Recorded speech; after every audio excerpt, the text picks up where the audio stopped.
Chicken ஒரே மாதிரி பண்ணி போர் அடிச்சு போச்சா? வாங்க இந்த மாதிரி பண்ணி பாருங்கள். வெங்காயம் தக்காளி வதக்கி அதில் செய்யாமல் வெங்காயத்தை மட்டும் வதக்கிட்டு செஞ்சு பாருங்கள். ரொம்பவே டேஸ்டியாக சூப்பராக இருக்கும். அதை எப்படி செய்யுதுன்னு வாங்க பார்க்கலாம். அதுக்கு நான் இன்றைக்கி 3/4 kg அளவுக்கு சிக்கன் எடுத்திருக்கேன்.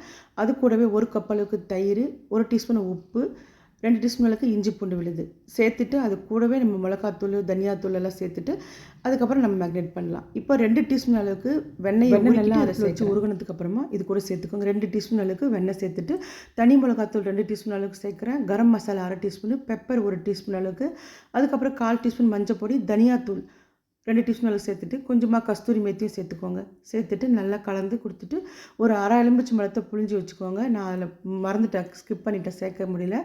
நீங்கள் மறக்காமல் ஒரு பாதி எலுமிச்சை பழத்தையும் புழிஞ்சிக்கோங்க. அதில் மேரினேட் பண்ணி ஒரு 2 மணி நேரம் ஊறட்டும்.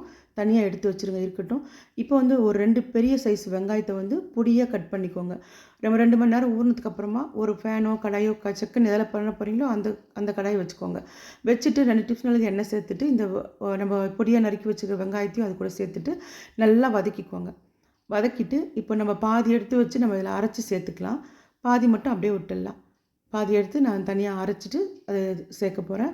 அது கூடவே கொஞ்சம் பூண்டு காரம்லாம் சேர்க்கணும். இப்போ அந்த ஊற வச்சுருக்க சிக்கனையும் அதில் சேர்த்துட்டு, அதே பாதி வெங்காயத்தை கூட சேர்த்து, எண்ணெய் எதுவும் தேவையில்லை, அது வேகட்டும், அது இருக்கட்டும். இப்போ நம்ம ஆற வச்சுருக்க அந்த வெங்காயத்து கூடவே ஒரு 10 பல்லு பூண்டு, 1 டீஸ்பூன் அளவுக்கு சீரகம், 1 டீஸ்பூன் அளவுக்கு தனி மிளகாத்தூள் அதையும் சேர்த்துக்கோங்க. சேர்த்துட்டு நல்லா மிக்சியில் அரைச்சி எடுத்துன்னு வந்துடுங்க. அதுக்குள்ளே நம்மளோட சிக்கன் நல்லா வெந்திருக்கும். வாங்க பார்க்கலாம் எப்படி வந்திருக்குன்னு.